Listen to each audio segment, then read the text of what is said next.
Germany's Volkswagen says it will work together with U.S. auto startup Rivian to develop software for its cars. Rivian and Volkswagen, two major players in the electric vehicle market, have found themselves in an unexpected partnership, and it's raising some interesting questions. Why are these two companies teaming up? Can Volkswagen's investment help Rivian survive? Or will Rivian's software expertise give Volkswagen the edge it needs? And with competition from China heating up, could this partnership be the key to their future success? Well, to know all about this, you have to stay tuned till the end. The electric vehicle market has seen significant transformation in recent years. While giants like Tesla have managed to carve out their dominance, other companies like Rivian and Volkswagen have recognized the importance of mutual collaboration to stay relevant in this fast-changing industry. Rivian, once heralded as a promising EV startup, is now grappling with severe financial difficulties. On the other hand, Volkswagen, one of the world's largest automaker manufacturers, is struggling with the integration of modern software into its vehicles. This has set the stage for an interdependent relationship between the two companies, one that may well decide their future in the electric vehicle market. Rivian emerged on the scene with grand ambitions and impressive designs, particularly with its electric pickup truck, which were a hit among American consumers. At one point, Rivian's market value soared to an incredible $150 billion, and the company went public with much fanfare. However, the story quickly took a turn for the worse. Over the past 5 quarters, Rivian has faced losses amounting to tens of thousands of dollars on every truck it sold. The losses range between $30,000 to $43,000 per vehicle, and the company's overall losses stand at an alarming $1.5 billion per quarter. In an attempt to stem the tide of losses, Rivian had to put the brakes on several projects, including its ambitious $5 billion factory in Georgia. This factory had initially intended to produce Rivian's next generation of electric vehicles, but the company's dwindling financial reserves had forced it to reconsider. These developments have raised serious questions about the company's viability, with some analysts warning that Rivian is just a few programs away from potential bankruptcy. While Rivian struggles financially, Volkswagen faces a different set of challenges. Despite being a global auto giant selling nearly 9 million vehicles annually, the company has struggled to transition from traditional manufacturing to a more software-driven model. Volkswagen has invested heavily in electric vehicles, yet its software capabilities lag behind competitors like Tesla and Rivian. Tesla's innovation and software updates have set a high bar, allowing remote improvements and fixes without the need for physical intervention.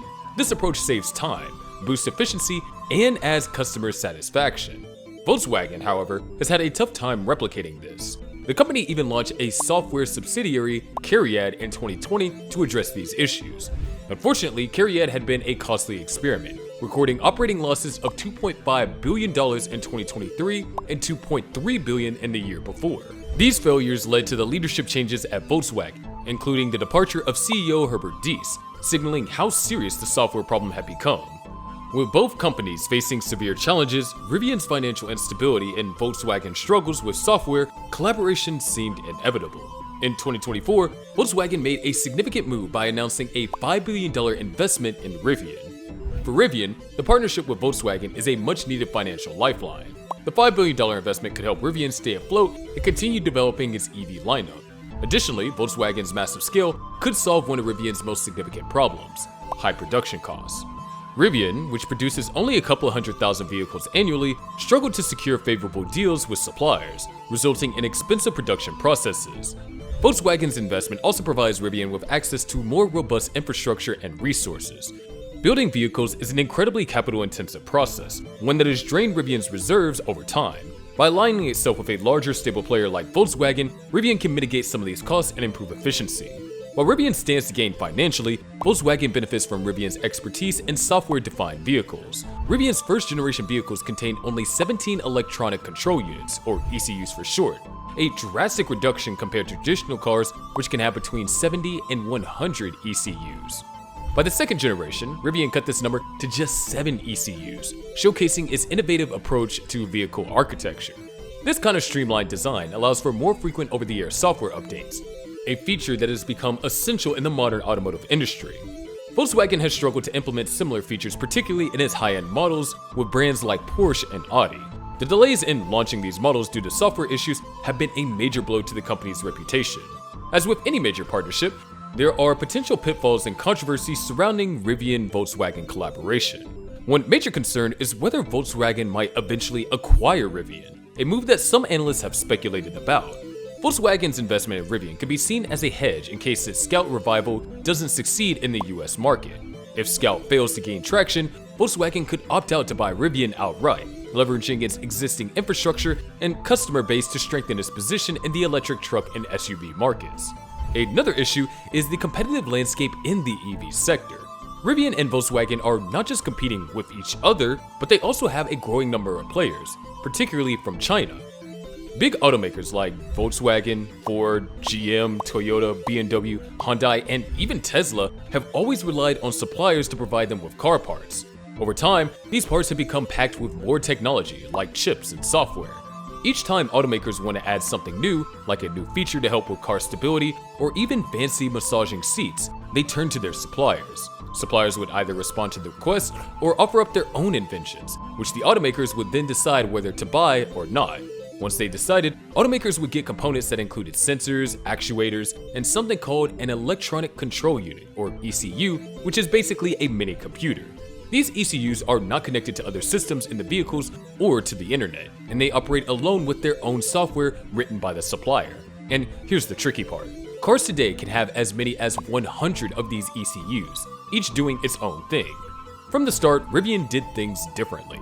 They decided they need full control over their vehicle's electronics. This gave them the ability to manage not just the software, but also how the vehicle's hardware would develop. Instead of having many separate systems, Rivian reduced the number of ECUs to 17 in their first generation of cars. By the second generation, they cut it down to just 7. This was only possible because Rivian controlled both the software and hardware from the start, eliminating the need for coordination with multiple suppliers. A key element in their approach is called middleware. This layer allows Rivian to update the car's software without needing to change hardware or vice versa. Middleware is crucial for vehicles that are defined by their softwares, and it's where many automakers are still struggling. Over the past 2.5 years, Rivian has rolled out over 30 updates, introducing more than 500 new features. Their strategy is a game changer, showing that automakers can benefit from owning more of their vehicle's tech. Volkswagen's recent partnership with Rivian provides Volkswagen with access to advanced software, while Rivian gets financial support from a large, stable partner. Additionally, Rivian can now gather data from more vehicles thanks to this collaboration. Given Rivian's expertise in both software and hardware, some in the industry are asking, does Rivian even need to make cars at all? After all, creating vehicles is expensive, complex, and frankly risky. Software companies don't have the same liabilities or logistical challenges, and they can sell their products to multiple car manufacturers. The financial challenges Rivian faces stem largely from huge investments needed to bring new cars to market. Meanwhile, Volkswagen plans to revive the old American Scout brand with a line of electric SUVs, which will directly compete with Rivian's vehicles. Although there is no proof, some speculate that Volkswagen might be eyeing Rivian as a potential acquisition, or Rivian could eventually shift away from manufacturing cars altogether. For Volkswagen, this deal might be a safety net. If their Scout venture doesn't succeed, they'll have the Rivian to fall back on. The US truck and the SUV market is fiercely competitive, and foreign automakers have struggled to gain a foothold. The question is, will this partnership work? There is a long history of failed collaborations between car manufacturers. Some automakers like Ford have chosen to handle everything in-house, believing it's crucial to their success. Meanwhile, the industry is keeping an eye on China. Chinese automakers have managed to produce software-defined electric vehicles at significantly lower costs, without relying heavily on suppliers. It's a competitive landscape, and Rivian's approach offers a fresh perspective on the future of car manufacturing. What are your views on this? Do let us know in the comment section below, and for more such amazing videos, do subscribe to our channel. Thank you for watching, and see you in our next video.